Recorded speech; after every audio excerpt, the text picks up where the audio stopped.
Year 1, The Killing Joke, Hush, The Long Halloween. These are most likely the first couple of comic books that you think of when you hear Batman or talk to a wiki warrior. While these are all great comics, one comic we believe is far too overlooked is Frank Miller's widely criticized 2005 comic book, All-Star Batman and Robin. Are you a sheep? Do you find yourself parroting 63 IQ Redditor opinions? Do you find yourself basing your personality off of online movie reviews and Wikipedia plot summaries? Do you think things that sound corny make them deep and on point? Do you overanalyze children's books? Do you lack a loved one or significant other in your life? If so, you've come to the right place. The Definitive Opinion seeks to make irrefutable declarations on the stories and characters you hold dear to your heart. Before the video begins, we would like to preface that this story is definitely not the definitive imagining of the DC Universe, but it is rather an excellent addition to the DC Comics repertoire that provides an entertaining experience above all else. Think of it as an LSD trip. Not good for you or something you want to make a habit of, but an otherworldly experience when it does happen. Yet, some of you might be wondering, why is this comic so negatively perceived? Well, there are plenty of reasons for that, but it boils down to the author and the expectations that were built by fans in regards to this comic. However, before we explore the full depth of this negative reception and why the story in of itself is a self-contained entertaining read, let's take a closer look at the plot. During the run of All-Star Batman and Robin, the story serves a distinct purpose of introducing Dick Grayson's incarnation of Robin to the general public.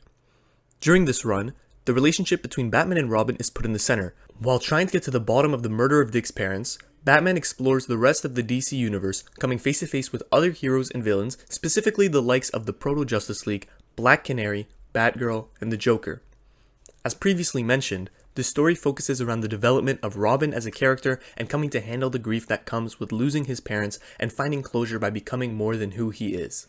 Essentially, this was intended to be an origin story for Robin while also serving as a character arc for Batman. However, Batman's character in this story is extremely different from what most people are accustomed to. When you think Batman, you think the ideal Sigma male. Batman is usually very rooted and calm, and clearly does what he does not out of enjoyment, but out of necessity. Whereas, in this book, you might as well add an E in between the T and the M because Batman acts more like a serial killer than a righteous hero.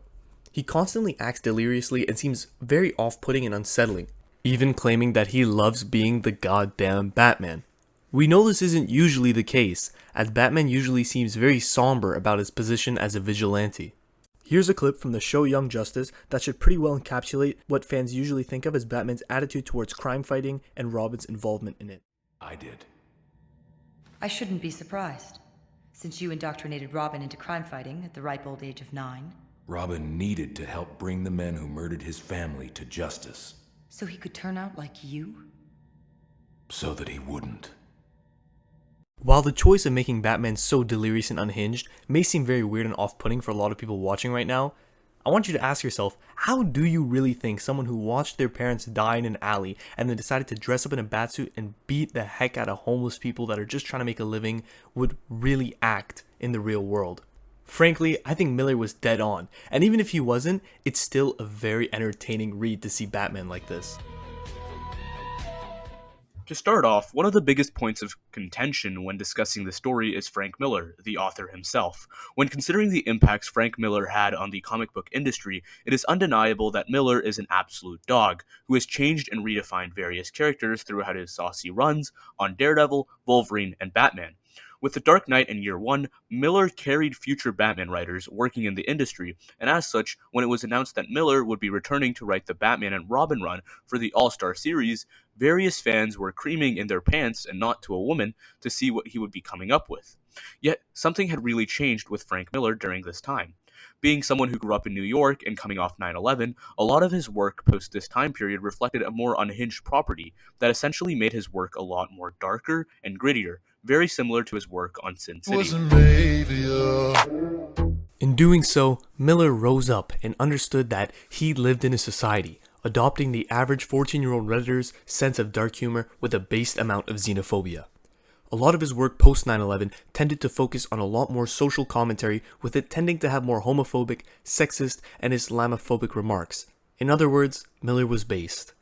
This climaxed in Holy Terror, a work by Miller which has been deemed as one of the most racist works of all time, and a book that promotes propaganda. Again, based. Interestingly, This book was intended to feature Batman, being initially called Holy Terror Batman, but was disassociated from DC. Nonetheless, when we take a look at his work from the late 80s, it is clear that a lot of his work did fundamentally change the character as a whole. To put it simply, when reading this work, it should be understood that the work and the person behind it needs to be somewhat detached, as this is not the same Frank Miller that wrote all the previous classics. It feels like Frank Miller started smoking some good stuff when he started writing this book. Now, why were fan expectations so high? Well, other than the fact that they're geeks with nothing else to look forward to, the reasoning behind the high fan expectations is mainly due to the branding which DC put behind the work. The All-Star series was a way for DC publications to pair some of the industry's best talent, which meant that best writers and the greatest artists would be granted full reign over all of DC's characters. In doing so, a lot of comic book fans had extremely high expectations of what would be in these comics. Specifically, a lot of these fans were expecting these world-renowned and historically acclaimed artists to come up with some definitive reimaginations of these beloved characters. As such, comic fans were hoping that these storylines would be painted in history as great reflections of the history of the characters and the DC brand as a whole. On top of that, these losers really wanted more nut material that they would bring up in their day-to-day conversations to annoy normies, while sounding more intellectual, philosophical, and deep in their local crusty comic book shops. Moreover, with DC poster boys Batman and Robin themselves being the first in the series, it had the highest of the expectations. Furthermore, coupled with the fact that Jim Lee was slated to pencil the run alongside the direction and writing of Miller, it had a high bar to reach for fans looking forward to the project. With scheduled plans to have a sequel released after the release of this original run, these plans were cut short by the negative reception of fans. Imagine playing Ronaldo and Messi on the same team, but the team ends up going 0-20. However, reading it 20 years later, readers can now fully appreciate the work without these high expectations, which will definitely lead to a very pleasant experience. Upon the release of the run, a lot of comic book fans and critics were fast to criticize the work for not matching these aforementioned extremely high expectations. In turn, the idea and notion behind what could have been clouded a lot of the readers when they tried consuming the work. Consequently, a lot of fans were disappointed by the work, as it took a lot of their beloved characters and played them up to a way which had never been seen before. The brazen and over-the-top nature of the characters was something very different from the style which had been familiarized with fans, leading to a lot of readers finding this book very strange at the time. However, reading it in present day, it actually comes off as very interesting. Enough said from these so-called free thinkers. Let's take a look at this work in an unbiased manner and try to deconstruct why this story may not be a definitive take, but rather an interesting story that is nonetheless worth the time.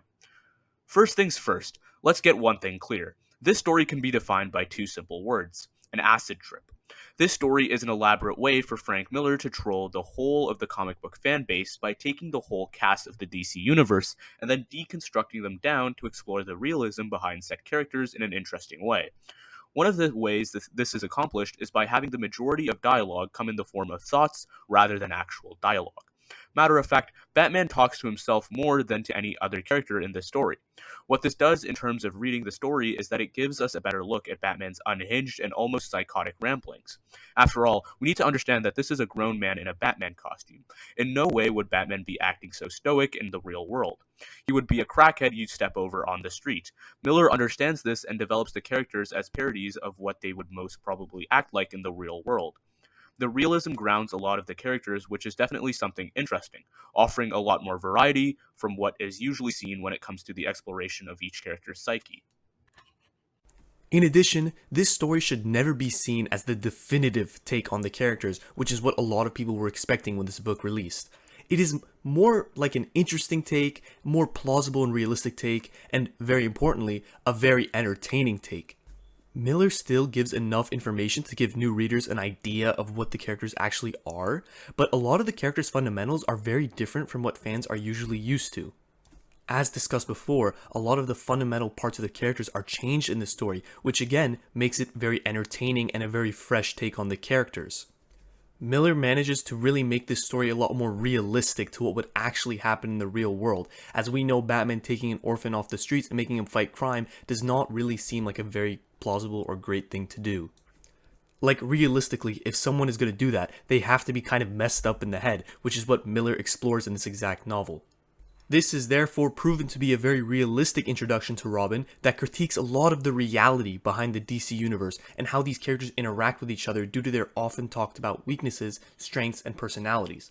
Thus, by focusing on what is known about these characters and leaning heavily into it, it creates for a fun read that allows fans of the characters to enjoy the work due to its humorous nature.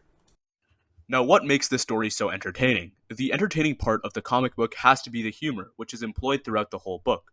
While many people criticize Frank Miller for being over the top when it comes to creating dark storylines, when employed here, it almost creates a dissonant effect, where the overly disturbing aspects of the story create a satirical sense of humor, as it feels so over the top that one cannot help but take it as a joke. Once you read it as it's one big crap fest, the book suddenly becomes a lot more enjoyable. The ramblings of Batman mixed with his over-the-top brooding also create a very funny dichotomy between Robin's boy-like charm and optimism, to Batman's edginess. To boot, the story also uses a lot of vulgarities in random areas that create yet again a more edgy humor, which can be funny due to the situational timing, allowing for yet again another entertaining aspect of the story to shine through. On top of all of that, by using the other characters in the stories as caricatures, such as Plastic Man being a simp and Green Lantern a loser, due to his weakness being the color yellow, the story elevates itself by not taking itself seriously, and showing how the DC universe is so strong but yet so weak at the same time, showing the dual nature of the world. All in all, by pairing the story with decently strong character progressions and an elite acid trip like humor, the work has itself an overarching narrative that is solid but still underappreciated. To go over some of the plot lines briefly to give an idea of what the book contains, let's take a look at some specific plot analysis.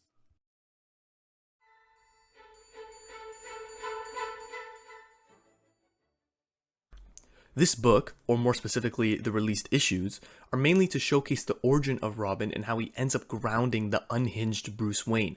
The comic ends with a seemingly more empathetic and humane Batman, as opposed to the sociopathic Sigma male Batman we see in the beginning. Batman goes from completely mistreating Robin, from calling him slurs and making him survive in the Batcave all alone by eating rats, or as we like to call it, the day and the daily diet of a Redditor, to comforting him at his parents' grave. It's interesting to think about what could have been had they let this story go on. Would we have seen a transformation from this Sigma male Batman to a Batman similar to the one we would normally expect after this Robin arc? We'd like to believe so, and why we find it kind of a shame that this story didn't get to continue on. While the Robin arc serves a specific purpose in developing the characters, some plots just exist for pure craziness and fun. These are the plot lines that really make the story stand out and make it feel like one psychedelic trip and a huge crap fest.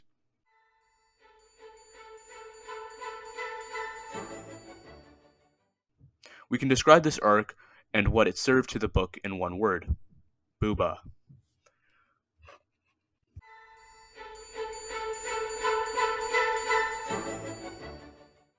This arc seems like an arc that tries to accomplish something, but ultimately ends up being pure comedy. This is what is mainly wrong with the book. You cannot tell when to take it seriously or not, or advice never take the stuff seriously. This arc tries to show Batman's cruelty and sociopathic nature, while also showing how it rubs off on the once tame and innocent Dick Grayson. However, it really just comes off as an epic troll fest, where Miller rubs one off on Green Lantern, exploiting his weakness for humor. And oh, is it funny. This man literally annihilates Green Lantern for doing nothing and makes him feel worthless as a whole.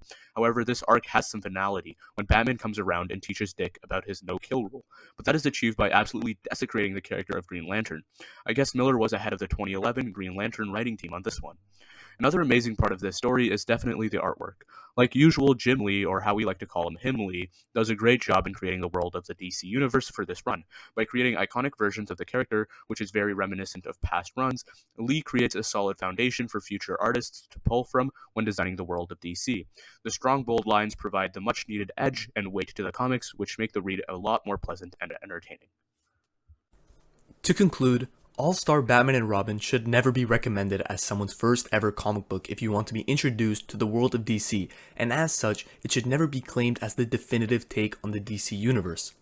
Additionally, you, like many other people, should not go into reading this story as a definitive take, as it will create unrealistic expectations and create a less enjoyable time overall when reading the work. Yet, with all that being said, If you ignore all the previous expectations you may have, this story does an amazing job in entertaining readers if you allow yourself to enjoy the work for what it is. An interesting take on beloved characters that still retains an interesting origin story with themes of handling grief and trusting others while still being disconnected from what you may generally recognize as a Batman story. This is definitely one of, if not the funniest and most entertaining comic books I've ever read, and you owe it to yourself to give it a read as well.